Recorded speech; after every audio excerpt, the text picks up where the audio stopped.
Bien, buenas tardes a todos. La clase pasada habíamos estado viendo lo que eran los modelos de movimiento basados en el concepto de velocidades o utilizando información de velocidades, y en esta clase teníamos que terminar lo que son modelos basados en odometría o lo que es el desplazamiento efectivo del robot a partir de mediciones usando los sensores. Entonces, en el modelo de odometría está el supuesto implícito de que uno tiene alguna manera, la clásica es utilizar sensores que están en las mismas ruedas o ejes de las ruedas de los robots para contabilizar a partir del giro el desplazamiento de cada rueda y después, en base a la cinemática o el modelo cinemático, inferir el desplazamiento del robot como un todo. Y de esa manera saber cuál es la nueva posición del robot, en vez de usar el comando de desplazamiento. Y entonces, en este caso uno podría decir, estamos utilizando, si en el anterior estábamos usando una cinemática inversa, porque estábamos tratando de despejar cuál fue el input aplicado a partir de la comparación de la posición anterior con la posición actual, ahora estamos usando un modelo de cinemática directa. O sea, dada nuestra posición actual y dado que aplicamos un cierto control, cuál es al nuevo estado que llegamos. Y en esa descomposición del movimiento, decíamos, podemos modelar el sistema como un robot que descompone sus trayectorias en tres pasos principales. Primero, giro hacia la dirección en la cual quiero desplazarme. Inicialmente puede que el robot no esté apuntando en la dirección de traslación. Quiero moverme de este punto a este punto, pero inicialmente me puedo encontrar en cualquier otra dirección. Por lo tanto, el primer paso es reorientar el robot, y para eso está el ángulo de rotación inicial, el delta rot 1. Después, le decimos al robot, ok, avanza una cierta cantidad de metros o de pasos en una cierta dirección, y eso va a ser nuestro comando número 2, un desplazamiento puro, ¿cierto? Y finalmente, cuando llega al destino, por alguna razón queremos que el robot quede apuntando en otra dirección. Puede que llegue a un punto, pero que aquí haya una pizarra, un objeto o algo, y el robot tenga que tomar algo que está acá. Entonces, un refrigerador tendrá que abrir la puerta del refrigerador, para lo cual tendrá que girar hasta quedar de frente al objeto. Entonces, el último paso es una rotación. Y todas las trayectorias podrían descomponerse en estos tres pasos. Entonces, después, si el robot quiere seguir avanzando, va a volver a girar, reorientarse, avanzar, volver a reorientarse, avanzar, volver a reorientarse y avanzar. O sea, si tengo una trayectoria que es suave, uno podría decir, bueno, avanzo una cierta cantidad tangente al punto donde me encuentro, después reoriento el robot, avanzo otra cantidad, y después reoriento el robot, avanzo otra cantidad. Y en el fondo podría hacer una aproximación poligonal de cualquier curva haciendo una secuencia de pasos de ese estilo. Si bien uno en la práctica quisiera que el robot haga un movimiento un poco más suave o sin parar, esta es la manera como más básica de programar el robot.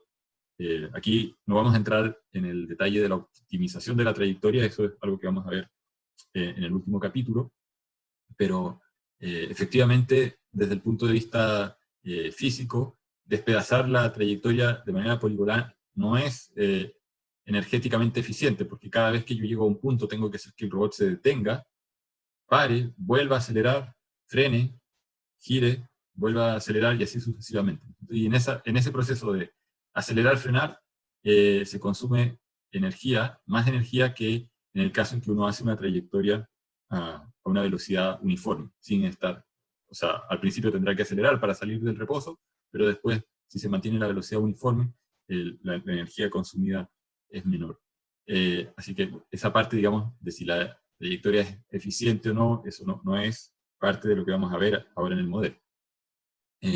Ahora, uno igual una trayectoria que es eficiente la podría descomponer en pedazos más cortos y tratar de suavizar, pero aquí lo que me importa más es que entiendan el concepto de cómo voy generando el movimiento y el modelo de propagación del error en relación a la nueva posición a la cual se pretendía llegar con el robot. Entonces, el ángulo de rotación inicial, uno lo puede calcular fácilmente por geometría, si tenemos que esa es nuestra dirección de traslación, y esto tiene un ángulo delta de traslación. Aquí está nuestro punto inicial, que es el punto x, y, y aquí está el punto final, que es x', y'. Entonces, es fácil calcular el delta de traslación, porque es arcotangente de esta altura, y esta altura es y' menos i. Entonces, es arcotangente de y' menos i, dividido por la base de este triángulo. Entonces, esta base es x' menos x, menos x. Y eso es lo que está en el paso número 7. Pero inicialmente el robot se encontraba mirando en otra dirección.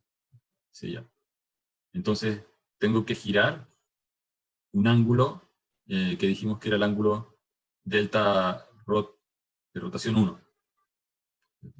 Entonces, si nosotros sabemos cuánto vale este ángulo, y nosotros inicialmente teníamos que esto era un ángulo θ barra, nuestro ángulo inicial, entonces, básicamente, el delta rot, o sea, este de acá que corresponde a esto, es la suma de estos dos pedazos. O si el delta θ barra es negativo, tendríamos que ponerle un signo menos adelante, ¿cierto? Para convertirlo en más y sumarle esto de acá que es el delta de traslación, ¿cierto? Era lo que ya teníamos calculado. Después, este es el ángulo, perdón, le pusimos delta, pero en realidad es el θ de traslación. Entonces aquí debería haber puesto θ de traslación, θ de traslación, este es el θ de traslación. El delta de traslación se refiere al cambio en distancia. El primer delta es un cambio angular, el segundo delta es un cambio en distancia. Este delta es el verdadero delta de traslación. Ese delta es la distancia euclidiana.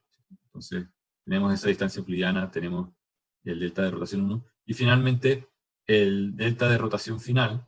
Entonces, si el robot queda mirando en una nueva posición, veníamos con este ángulo, ¿cierto? Que era el ángulo θ de traslación,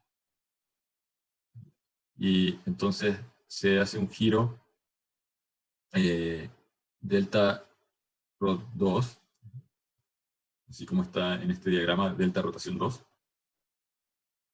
Entonces, con respecto a la horizontal, delta de rotación 2, o sea, si nosotros medimos aquí con respecto a la horizontal un ángulo final que es θ', θ' menos el θ de traslación es igual a delta rot 2. Pero ¿cuál era el valor de el θ de traslación? Era esta expresión que tenemos acá. Era el delta de rotación. Si despejamos, θ de traslación es igual a delta rot 1 más el θ barra, que era el ángulo inicial.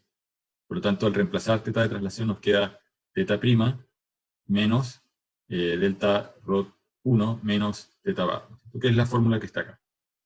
Está invertido el orden del delta rot 1 y el θ barra.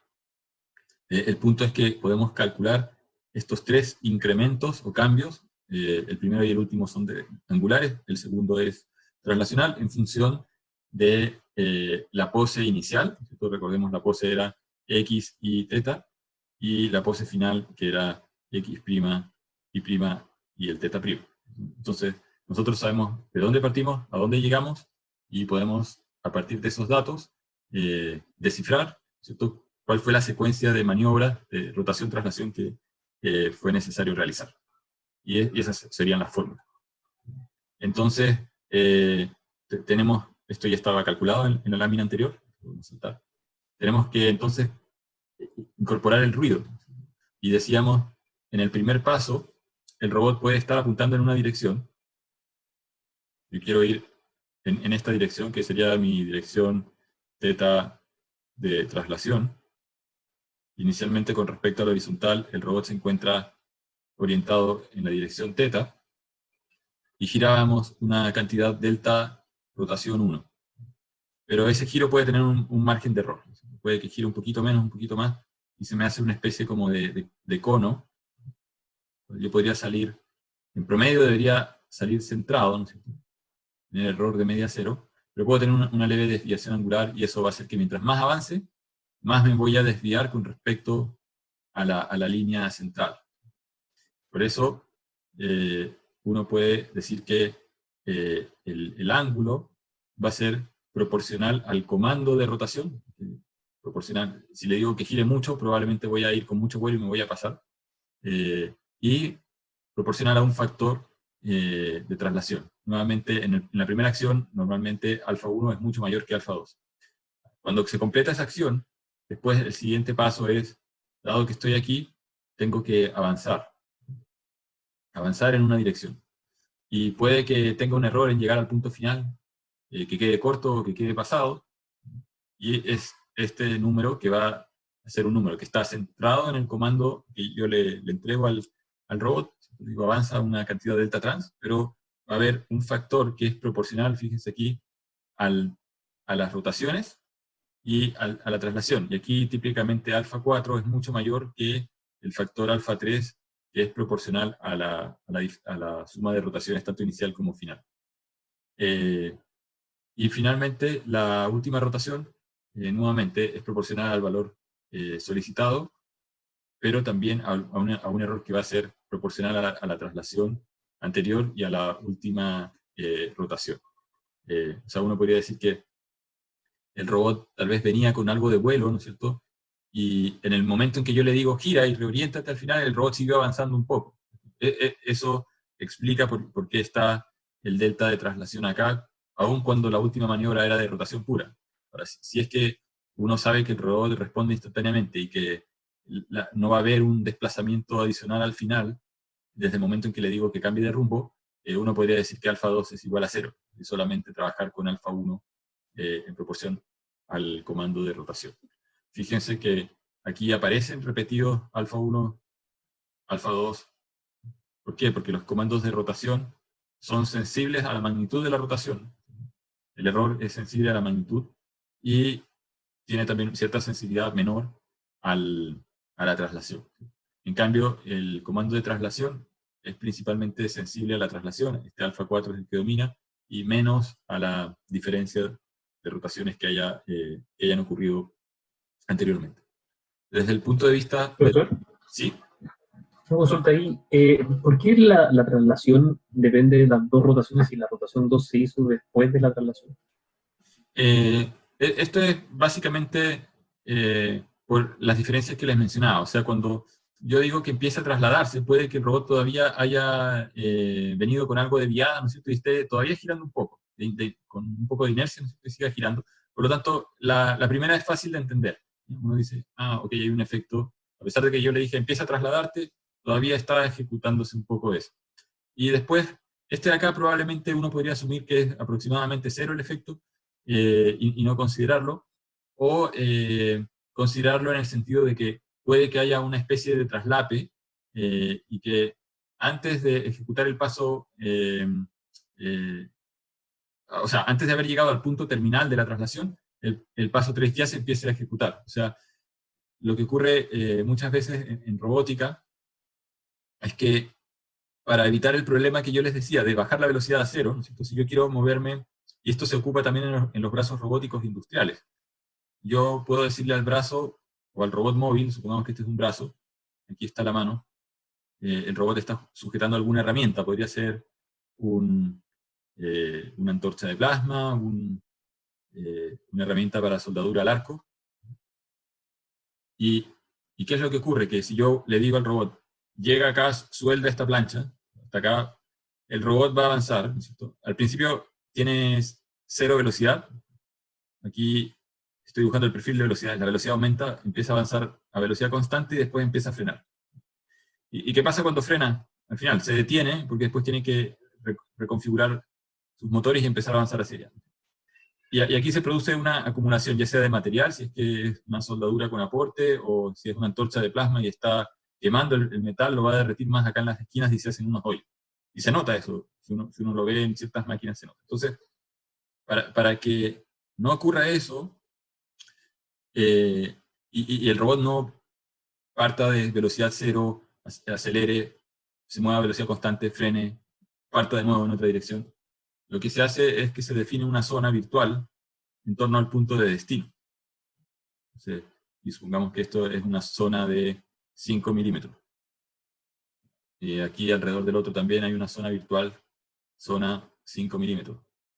Entonces, en el momento en que el robot empieza a avanzar, está cumpliendo la etapa de traslación, se va chequeando paso a paso si uno entró dentro de la zona. Y si entró dentro de la zona, aun cuando no se haya terminado de ejecutar la traslación, uno le dice empieza a rotar. Entonces el robot no para, sino que hace un cambio de dirección en el movimiento suave y sigue con velocidad y después entra en el círculo y se va al siguiente punto. O sea, al visto desde arriba voy a tratar de hacer, si yo tuviese que hacer un cuadrado, claro, si lo quiero hacer exacto le voy a tener que poner zona cero. Entonces va a ir, va a avanzar, va a parar, luego va a cambiar de dirección, va a ajustar la herramienta, va a cambiar de dirección y eso, ¿cierto? Si yo defino zonas, aquí estoy haciendo el dibujo exagerado, para que se entienda. Entonces yo parto de acá, entro a la zona y al tiro empiezo a moverme hacia el otro punto. Entro a la zona y tiro al piso, entro a la zona y empiezo a moverme hacia el otro punto. Entonces, se genera ese tipo de situaciones. Y eso, que lo hice a mano, digamos, conlleva un error que va a depender en realidad del tamaño de la zona y del hecho de que empecé a girar antes de haber terminado la traslación. Esa es la explicación de por qué se podría, digamos, asociar un error en la etapa de traslación que está relacionado a un paso siguiente. Después, bueno, volviendo al algoritmo, entonces, el algoritmo dice aquí que una vez que se ejecuta el comando, o sea, yo parto de una condición inicial, esta es mi pose inicial, y al robot le doy una instrucción. Muévete con los motores aplicando unos ciertos torques en cada motor, y eso finalmente se traduce en que llega a un cierto punto de destino. Entonces, para poder darle estos inputs al algoritmo necesariamente tiene que haberse ejecutado el movimiento para poder llegar a un nuevo punto XT. Entonces, por eso dice acá que es una vez completado el comando UDT, ¿ya? Y hago ese énfasis porque en algunos textos, en el caso del algoritmo basado en velocidades, se argumenta de que para el otro método no es necesario que se haya completado el movimiento, porque se utiliza un U, que es el U que uno le entrega al robot, ¿no? Sin esperar que el robot haya terminado la ejecución de la maniobra. Entonces, una vez que se ha ejecutado el comando, se extraen los parámetros delta rot 1, delta traslación y delta rot 2, como ya vimos usando las fórmulas. Entonces, estas son las tres fórmulas que vimos hace un par de láminas atrás. Si uno dispone de otros sensores, ¿no es cierto?, como un GPS, en vez de usar encoders de las ruedas, uno podría usar directamente la información final del punto final al cual llegó el robot, según lo que entregue el GPS. Ahora, cuando no se disponen de sensores, uno podría hacer un cálculo que aquí le puse pseudo-odométrico, empleando estos valores delta rot, delta traslación, como si fueran los comandos que uno le dio al robot. En realidad, uno podría haberle especificado comandos de esa manera. Entonces, estos son los valores que se esperaría que el robot hiciera. Por lo tanto, en vez de pasarle el U en coordenadas originales de velocidad de traslación y velocidad angular, yo le podría pasar un U que está expresado en delta rot 1, delta traslación y delta rotación 2. Es como si eso se hubiesen convertido, estos tres de acá se hubiesen convertido en comandos. ¿Ok? Una vez que uno le da esos tres números, o sea, en realidad uno podría ahorrarse estos cálculos y decir, ya, estos tres números me los dieron. Entonces ahora vamos a calcular qué comandos en realidad se ejecutaron. Porque aquí estoy calculando el delta rot 1 ruidoso. ¿Cómo calculo el delta rot 1 ruidoso?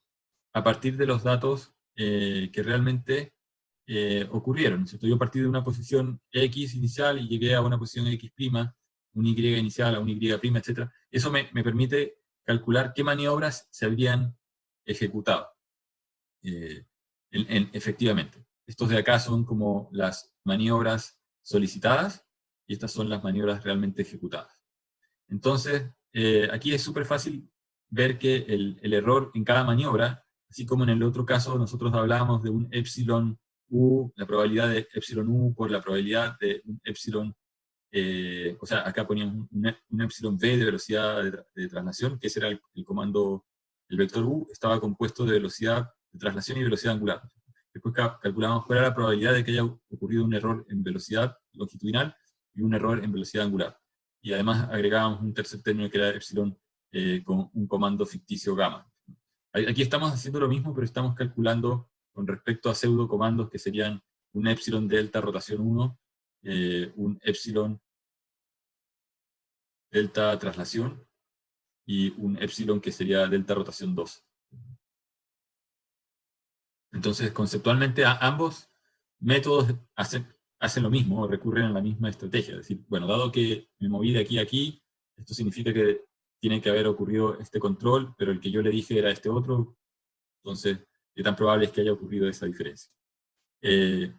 Para muestrear el modelo y generar, ¿qué significa muestrear? Significa generar un valor de X, una pose de un robot hipotético que cumpla la distribución de probabilidades que genera la cinemática.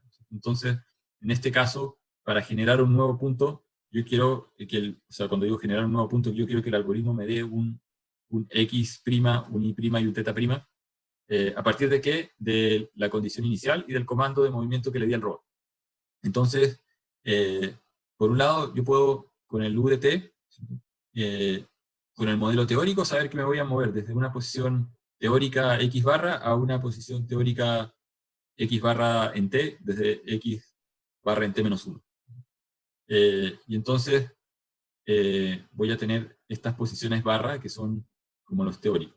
Y con los teóricos puedo calcular acciones delta teóricas y después genero acciones delta traslación, delta rotación, delta traslación y delta rotación, que son los teóricos más el ruido. Entonces aquí estoy haciendo, estoy muestreando una función de probabilidades. Aquí de las tareas anteriores ustedes saben cómo, ¿cierto? Con la función rand n en Python pueden sacar una muestra o una realización de una normal, en la cual aquí se está pidiendo una normal de media 0 y de desviación estándar alfa 1, delta rotación 1, más alfa 2, delta rotación 2. Todo esto sería al cuadrado, si es que estamos hablando de que esto es la varianza. Aquí, como está escrito, esa sería la desviación estándar. Entonces, esto va a agregar, este sample, esto va a agregar un epsilon de ruido en delta rotación 1. Lo mismo para delta traslación, delta rotación 2. Y entonces, teniendo esos comandos de delta de traslación, podemos saber, ¿no es cierto?, si estábamos en una posición X, Y, avanzamos una cantidad de delta traslación, entonces el X' va a ser igual a el X inicial más delta traslación por el coseno del ángulo θ de traslación. Y el Y' va a ser igual al Y antiguo más delta de traslación por el seno de θ de traslación.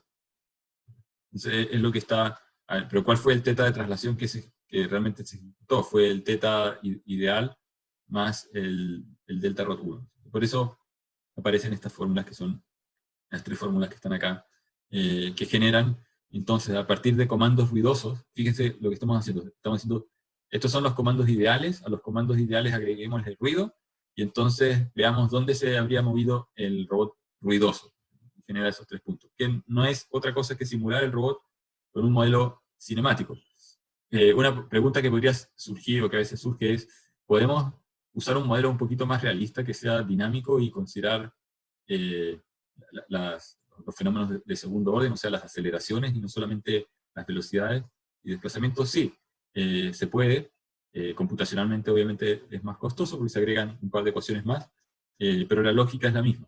Ahora, la pregunta que uno se hace es si es necesario realmente usar el modelo dinámico siempre versus usar el cinemático, Y en la práctica uno se puede dar cuenta de que, como el sistema tiene ruido, el no usar el modelo completo a veces no perjudica mucho, porque ya el ruido está contabilizando cierta incertidumbre que uno tiene sobre el modelo, ¿no? Entonces, efectivamente, el modelo, considerando las aceleraciones y fuerzas, es mucho más realista. Si uno quisiera estimar cuál es la energía que se necesita para hacer ese movimiento o para tratar de compensar las vibraciones o ruidos en el sistema, definitivamente uno necesita el modelo dinámico. Si solamente es para propósitos de navegar y localizar el robot en el espacio, para eso no se necesita conocimiento de las fuerzas, por lo tanto basta el modelo cinemático. Y esto lo comento porque en muchos textos de robótica, como muchas personas que trabajan en robótica vienen del área de computación, como que la parte mecánica no les interesa, o dicen, me da lo mismo si el robot gasta mucha energía o poca energía, yo lo único que quiero es que se mueva y que no choque con nada, y para eso entonces necesito saber el modelo de movimiento cinemático, sin llegar a la parte de la fuerza. Pero si uno quiere hacer un algoritmo que sea más realista y que no solamente localice el robot, sino que al mismo tiempo minimice el consumo de energía o de fuerzas que actúan sobre el robot, entonces sí se necesita el modelo dinámico.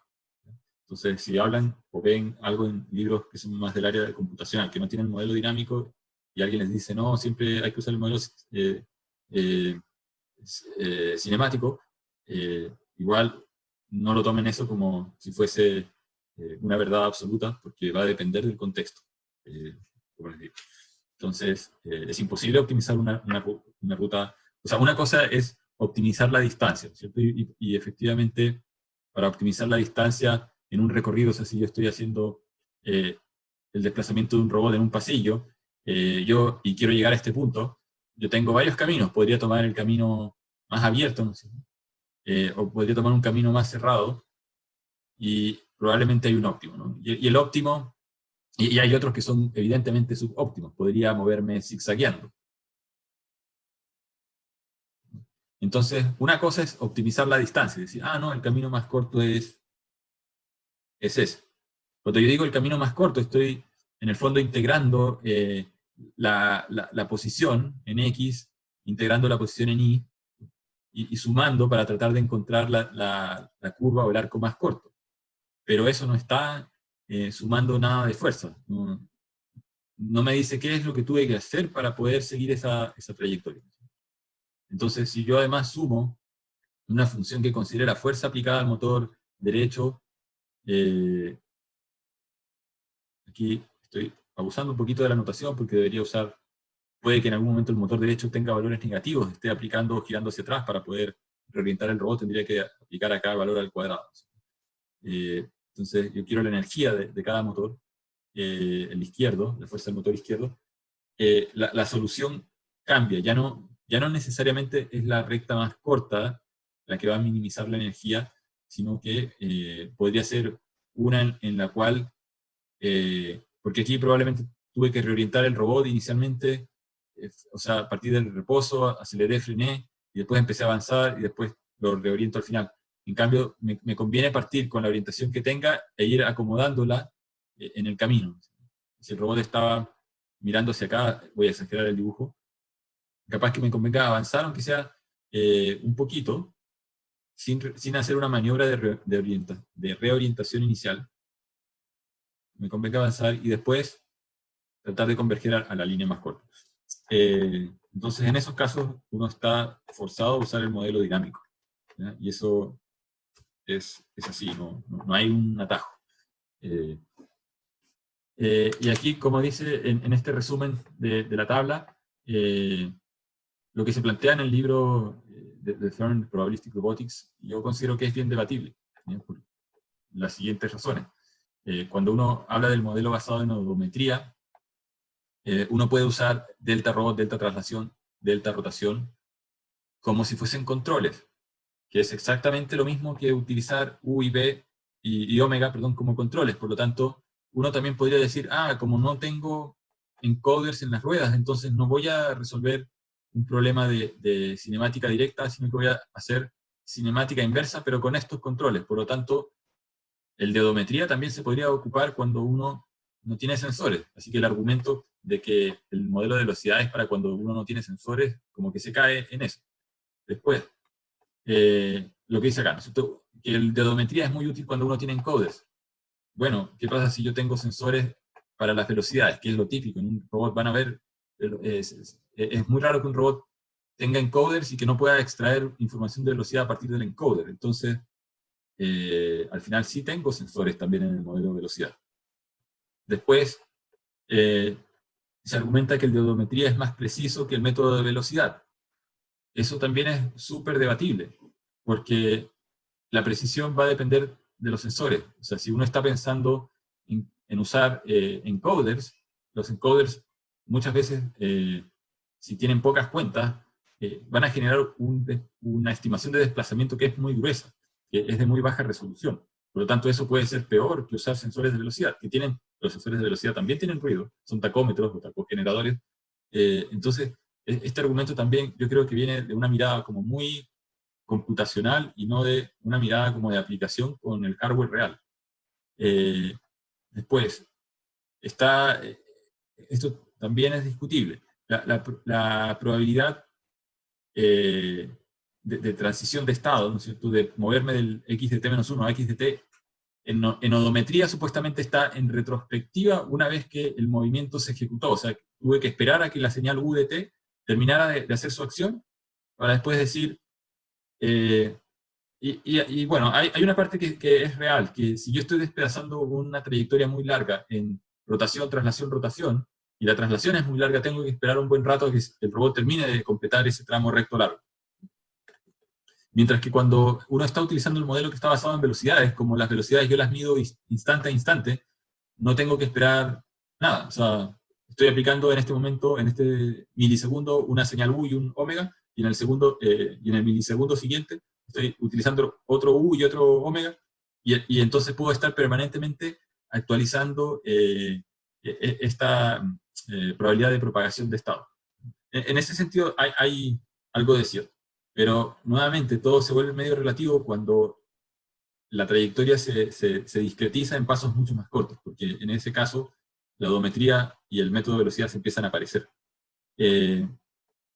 Aquí una ventaja puede ser de que el modelo, decíamos, es de dimensión 3, ¿cierto? La pose tiene posición en X, en Y y la orientación. Y al descomponer el movimiento en rotación, traslación, rotación, estamos descomponiéndolo en 3 causas de incertidumbre para 3 variables de pose, mientras que en el otro tuvimos que agregar una variable auxiliar que era el gamma. ¿Sí?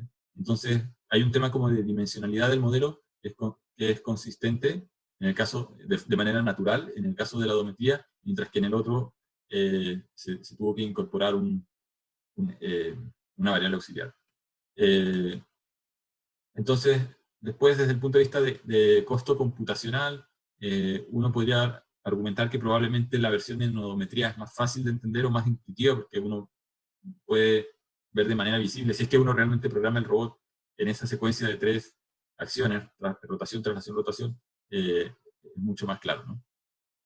Aquí, en términos de implementación, uno puede tomar el método 1 y calcular esa probabilidad de transición en forma cerrada. O sea, eso quiere decir que si yo tomo los inputs, X nuevo, ¿no es cierto?, la nueva pose, el control y la pose antigua, el output va a ser esta probabilidad de transición, pero lo generamos a partir de una cinemática inversa, ¿no? Nosotros nos preguntamos cuál habría sido el U que me habría llevado del X antiguo al X nuevo. Entonces hay un tema de inversión de modelos que compara la señal de comando solicitada con la que aparentemente se habría efectuado o ejecutado. Esta manera de implementar la probabilidad de transición de estado, como les decía, es aplicable también al segundo método. Si es que yo asumo que los controles no son controles de velocidad como típicamente ocurre en los robots reales, sino que el usuario interactúa con el robot dándole estas 3 instrucciones de rotación, traslación, rotación. La segunda manera es lo opuesto, ¿no es cierto?, de usar una especie de cinemática directa y decir, ok, dado que yo conozco el valor de posición o de pose antiguo, y le di al robot una señal de comando U, ¿qué es lo que, a dónde llegaría? ¿Sí? Llegaría a un x de t. Y comparo ese x de t con el x de t que realmente, al cual realmente habría llegado. Entonces, en base a ese error, podría decir, este robot es realmente probable que que haya transitado del punto inicial al punto final, o es menos probable. Entonces, ¿por qué hay dos esquemas de abordar las cosas? Probablemente muchos de los métodos que se desarrollaron de localización, de navegación y de mapeo optaron por la acción 1 por una manera de plantear el problema sin necesidad de recurrir a los sensores, aunque como yo les digo, es muy discutible el argumento de que el robot no tenga sensores, porque uno no construye robots sin sensores. Entonces, probablemente una cosa que diría yo se popularizó más en la literatura, porque probablemente fueron los primeros papers que trataron de sacar sin usar los sensores, también por un tema de implementar menos líneas de código, pero no es porque se haya tenido que hacer así. Y en cambio el método 2 probablemente uno lo encuentra muchas más veces cuando uno ve proyectos o robots que están utilizando el filtro de partículas, porque en el filtro de partículas, si han visto un poco en la tarea, la generación de las partículas es básicamente generar robots hipotéticos que se mueven de acuerdo al U que uno le aplica al real, y a todos los demás también uno le aplica el mismo U, pero solamente que se suma el ruido, ¿no es cierto? Y se generan copias que están con ruido, y nuevas generaciones de partículas que se van propagando de esa manera. Por lo tanto, en los filtros de partículas, el método 2 tiende a ser un poco más común. Ahora, ¿qué pasa cuando se incluye el mapa en todo esto? Entonces, decíamos que la probabilidad de transitar de un estado a otro, ¿no es cierto?, de un estado x de t-1 a un estado x de t, no era igual cuando además se añade el mapa. Aquí no está el mapa, decimos, no son iguales. Entonces, podemos encontrar aproximaciones. Y hay una aproximación, una de las primeras aproximaciones que se hacen es considerando el siguiente supuesto, es decir, la probabilidad de que haya algo en el mapa, dada mi posición, es simplemente la probabilidad de que haya algo dada la posición actual, y no desde dónde venía. Entonces, si yo tengo un mapa, supongamos que lo transformo en una grilla, de ubicaciones, como si fuese una imagen, y digo, aquí hay una pared, aquí hay una pared, aquí hay otra pared. Podría dibujar una habitación. Aquí está la entrada. Entonces, si yo quiero moverme hacia la pared, yo lo que me pregunto es, ¿qué probabilidad hay de que mapa sea igual a 1, ¿no es cierto? Esto que está oscuro sería 1, dada la coordenada, ¿no es cierto? Dada esta coordenada, bueno, podemos poner ejes de coordenadas, x, y. Entonces, ¿qué probabilidad hay de que haya un 1 dado x, y? Puede ser muy alta, 90%, usé mis sensores. Y si yo me paro en la casilla del costado, ¿qué probabilidad hay de que m sea igual a 1? Muy baja, 10%, porque está vacía. Pero al sistema le da absolutamente lo mismo cuál fue la ruta, ¿no es cierto?, que yo tomé para llegar a esta casilla, o la casilla que está al lado. Me da lo mismo si yo venía de acá o si venía de más atrás, ¿no? Fui avanzando. El punto es a dónde llegué, y entonces la pregunta es, dado ese punto al cual llegué, ¿hay algo en el mapa? ¿Sí o no? No depende de qué control usé, no depende de si fui zigzagueando para llegar acá, o sea, no depende de las acciones del control, y no depende de dónde partí, depende solamente de dónde estoy. La pregunta de si el mapa está ocupado o no. Entonces, nosotros queremos calcular la probabilidad de transitar de un estado a otro, pero además considerando que tenemos un mapa. Y aquí podemos usar la regla de Bayes, es decir, así como teníamos probabilidad de A dado B, es igual a la probabilidad de B dado A, por la probabilidad de A, dividido por la probabilidad de B. Entonces, aquí todo esto sería nuestro B. Pasa para el lado, no todo, una parte, en realidad, en este caso solamente el mapa lo vamos a tratar como si fuese nuestro B. Aquí tendríamos que ampliar esto al caso en el cual tenemos una parte C, condicionado sobre C, esto va a estar condicionado sobre C, condicionado sobre C. Entonces, esto de acá sería C, lo dejamos al lado derecho de la barra de condicionamiento, y el mapa sería nuestro B, que es lo que queremos mover para el lado, que sería nuestro B. Queremos mover para el lado de la izquierda de la barra de condicionamiento. Entonces, el A, que era, este de acá era el A pasa para el lado, el X de T pasó para el lado derecho de la barra de condicionamiento, el B, que era el mapa, se movió para el lado izquierdo de la barra de condicionamiento. Y esto multiplicado por la probabilidad de A dado C, o sea, de la probabilidad de X de T dado el control y dada la posición anterior. Entonces, fíjense, aquí aparece una constante eta. La constante eta tiene relación con esto. Nos falta calcular la probabilidad de B dado C. Ese sería nuestro eta. Así que, o sea, n-1, eta-1 sería probabilidad de B dado C. Para no enredar la fórmula, simplemente lo dejamos ahí. Y entonces tenemos que calcular cuál es la probabilidad del mapa dado el x de t-1, el u de t y el x de t. Por el supuesto dijimos que no necesitamos, para saber si el mapa está ocupado o no, cuál fue la trayectoria. ¿Qué control u de t me llevó desde xt-1 a x de t? Solamente me interesa saber dónde estoy parado. Entonces, este paso se reduce a esta probabilidad. ¿Qué probabilidad hay de que una casilla del mapa esté ocupada, dada la casilla que estoy mirando? Ahora puedo usar la regla de Bayes nuevamente. Es decir, que esto le doy vueltas y pongo probabilidad de x dado el mapa por la probabilidad del mapa partido por la probabilidad de x de t. Y nuevamente esto que está aquí abajo lo puedo sacar y poner como parte de esta constante de normalización eta y se va a llamar alfa. Entonces, aquí estamos diciendo que la probabilidad de transitar de un estado a otro, vamos a borrar para allá. La probabilidad de transitar de un estado a otro, lo podemos escribir como la probabilidad de estar en ese estado dado el mapa.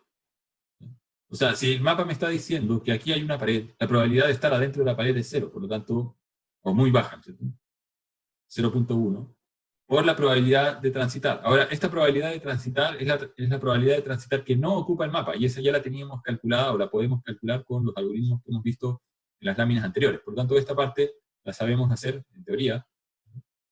Y lo único que tenemos que añadir es cuál es la probabilidad de que al pararme en una celda, realmente me pueda parar ahí, dado el mapa que tengo. ¿Está vacía? ¿No está vacía? Y a veces uno no sabe si está vacía con total certeza. Por lo tanto, no es que esto vaya a ser una cosa binaria, ¿no? Si uno tiene un mapa que uno ha explorado todo el espacio y lo ha revisado muchas veces, uno podría llegar a situaciones que son más binarias. ¿Sí? La probabilidad de ponerme en esta celda dado el mapa es 0, porque está ocupada, lo sé con total certeza, o 1, porque está desocupada. Pero cuando hay incerteza de si está ocupada o no, entonces esa probabilidad va a tener valores distintos a 1 o 0. Aquí también hemos asumido implícitamente que hay una independencia probabilística, ¿sí?, entre el mapa y el par que se forma entre el estado antiguo y la acción de control, dado el nuevo estado de x de t. O sea, aquí estamos diciendo que hay una independencia entre estos términos y este de acá. Entonces, ¿qué pasa, digamos, cuando hay esa independencia? Lo vamos a ver enseguida, pero solamente recalcar y comentar la probabilidad. O sea, el mensaje importante es que la probabilidad de algo que no tiene el mapa es distinta a la probabilidad de algo que considera el mapa. Por lo tanto, si uno quiere hacer un sistema de planificación de trayectorias con filtros que modelan mejor el comportamiento del robot en un recinto, siempre es mejor usar un modelo un poco más realista que es el que tiene el mapa. Sería una simplificación el asumir que el mapa no influye en la probabilidad de transición de estado. Ahora la pregunta es, ¿qué tan cierto es esto? Porque yo les dije, saben que da lo mismo desde dónde partimos y qué control usamos para llegar acá a este estado X de t. Así que podemos hacer esto. Entonces la pregunta que podría surgir, pero ya, ¿sí es real eso de que da lo mismo? Si la ruta es larga, la verdad es que no es tan realista, porque podría haber en el camino un obstáculo que no se puede atravesar. Y por lo tanto, la probabilidad del mapa en un cierto lugar sí es dependiente de la ruta que el robot haga, porque capaz que no llegue ni siquiera a ese lugar el robot. Entonces, ¿bajo qué condiciones razonables se cumple ese supuesto? Primero, en que los pasos que uno da de una iteración a otra son de un tamaño que típicamente se define como menor a un R mayúscula, donde R mayúscula es el radio que inscribe al robot. O sea, si yo tengo un robot que es alargado, voy a buscar acá como un carrito, aquí hay un círculo que inscribe al robot.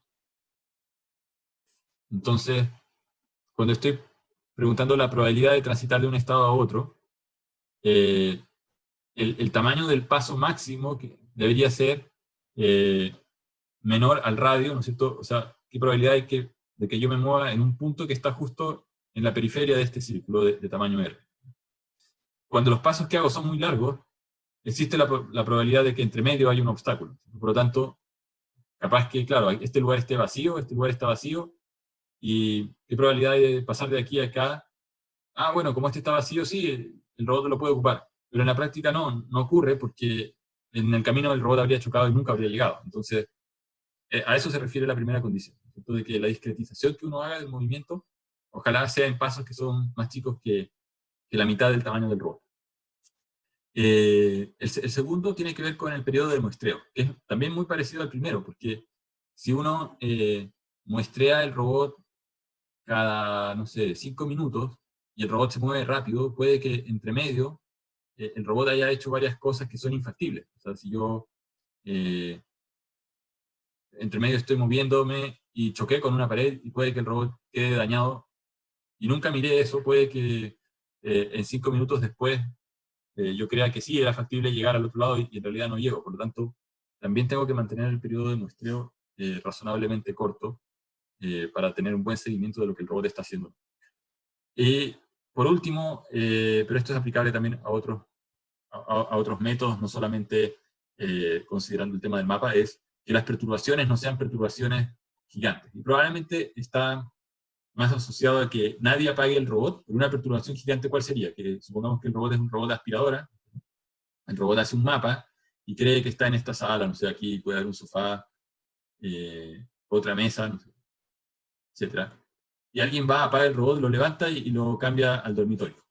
Y hay una cama o otra cosa. Entonces el robot despierta, cuando lo enciende, despierta y dice, este lugar no coincide. A eso se refiere que no hayan perturbaciones. Perturbaciones no es solamente de que la rueda patine un poquito y que se corrió medio centímetro, sino de que no hayan perturbaciones grandes, o que las perturbaciones, si es que existen, sean acotadas. Se refiere a que nadie secuestre el robot y se lo lleve y lo ponga en otro lado, y entonces va a partir con un mapa distinto. Y ahí obviamente no va a funcionar esto a menos de que el robot tenga un esquema para darse cuenta de que en realidad fue transportado y que tiene que actualizar todo su modelo del mapa. Entonces, para calcular el modelo de movimiento con mapa es muy simple, porque aquí, si se fijan y lo comparan con los algoritmos que teníamos antes, teníamos que entregarle el X nuevo, el control que se utilizó y el punto de partida. Ahora lo que hay que agregar es el mapa, y antes nosotros llamábamos a un algoritmo que básicamente calculaba esta parte. Ahora lo que tenemos que hacer es que tenemos que seguir ocupando los algoritmos anteriores, algunos de los que calcula la probabilidad de transición, pero ese resultado hay que multiplicarlo por la probabilidad de estar en un estado dado del mapa. Y cómo muestrear un movimiento considerando el mapa es igual a lo que hacíamos antes. O sea, se muestrea el movimiento del robot sin el mapa, es llamar a uno de los dos algoritmos que habían para muestrear el movimiento, pero además se genera una muestra de la probabilidad de estar en un cierto lugar dado el mapa. Y entonces esto se repite hasta que la probabilidad de ocupar cierto lugar sea mayor que 0. Porque si este pi da 0, o sea, la probabilidad de ocupar un lugar que está dentro de una pared da 0, tengo que seguir generando muestras hasta que me salga una que tenga cierta factibilidad no nula de existir. y el algoritmo solamente va a retornar el estado. O sea, en realidad la parte principal es esta. Después, este otro paso es muy fácil chequearlo, porque si el robot cae en un lugar donde nosotros sabemos o tenemos certeza de que está ocupado y que no se puede utilizar, o que no puede ser ocupado realmente por el robot real, entonces hay que volver a generar una muestra hasta que ocurra. Y después se calcula, en base al mapa, la probabilidad de esa muestra y el algoritmo devuelve las dos cosas. Y para finalizar, solamente un comentario con respecto a qué pasa cuando hay dos variables que son independientes, pero independientes condicionalmente. O sea, ¿qué estamos diciendo? Estamos diciendo qué pasa si X y son independientes dado Z. Puede que X e Y no sean independientes, pero que dado Z sí lo sean. En este caso es como la situación de moverse de A a B dado el mapa. Estábamos usando eso, que tan independiente es el mapa de la trayectoria, de haber partido de un lugar a otro. Entonces, aquí lo que estamos diciendo es, ¿cuál es la probabilidad de X, que una variable X tome un cierto valor y que conjuntamente Y tome otro dado Z? Entonces, si son independientes, va a ocurrir que podemos decir que la probabilidad de que ocurra dado Z es independiente de la probabilidad de que ocurra Y dado Z, y por lo tanto se separan, se multiplican utilizando la regla para variables que son independientes. O sea, dicho de otra manera, si nosotros sabíamos que X es ortogonal a Y siempre, nosotros sabíamos la regla de que la probabilidad conjunta de X e Y es la probabilidad de que ocurra X y que ocurra un Y. Si acá yo agrego condicionamiento sobre Z, entonces la probabilidad de que ocurra X dado Z por la probabilidad de Y dado Z. Así cambia la forma. Entonces, la pregunta es, ¿qué pasa cuando yo quiero calcular esto, la probabilidad de Z, dadas dos cosas que son independientes entre sí? Entonces, el primer paso es, podemos usar la regla de Bayes, y pasar estos dos para el lado izquierdo y el que estaba en el lado izquierdo pasarlo para la derecha. Entonces va a quedar así, probabilidad de X de Y dado Z por la probabilidad de Z, dividido por la probabilidad de lo que estaba en el lado derecho, probabilidad de X e Y. Ahora, como X e Y son independientes, yo esto lo separo en probabilidad de X por probabilidad de Y. Y lo de arriba, por lo anterior, ¿no es cierto? Todo esto de acá, lo separamos en probabilidad de X dado Z, probabilidad de Y dado Z, por la probabilidad de Z. Ahora, entonces aquí en este otro paso, lo único que hemos hecho es juntar estas tres cosas. Están acá. Están acá. Y estas de acá podemos volverlas a reexpresar usando Bayes. O sea, podemos decir que la probabilidad de X dado Z es la probabilidad de Z dado X por la probabilidad de que ocurra X dado sobre la probabilidad de Z. Lo mismo para el otro. Probabilidad de Y dado Z es probabilidad de Z dado Y por la probabilidad de Y partido por la probabilidad de Z. Aquí vemos que se cancelan las probabilidades de X, probabilidades de Y con estos de acá. Y que un probabilidad de Z se cancela con el otro. Entonces, efectivamente, logramos demostrar que la probabilidad de Z condicionada sobre dos cosas que son independientes es la multiplicación de Z dada a una cosa por la probabilidad de Z dada a la otra, pero, ojo que hay un factor acá. Cuando tenemos probabilidad de X e Y dado Z, podemos decir que esto es probabilidad de X dado Z, porque X es independiente de Y, por la probabilidad de Y dado Z. Pero, cuando tenemos probabilidad de Z dado dos cosas independientes, la tentación sería decir, como son independientes, entonces esta es la probabilidad de Z dado X por la probabilidad de Z dado Y. Si lo dejamos hasta ahí, esto está mal, es un error. Faltó probabilidad de dado Z. Y eso está demostrado acá, que falta este que queda acá. Ese después lo podemos incorporar como un factor eta de normalización. Pero lo tenemos que incorporar, porque si no, la función no va a sumar 1. Y eso es importante porque en ese factor de normalización, lo que implícitamente estamos diciendo es que el mapa, porque estábamos calculando la probabilidad de x de t dado el mapa, para calcular la probabilidad de x de t dado x de t menos 1, dado el mapa, dado el control, y estamos reduciendo una parte de eso a probabilidad de x de t dado el mapa por la probabilidad de x de t menos 1, u de t. sin el mapa. Esto que tiene el mapa lo estamos llevando al producto de dos cosas.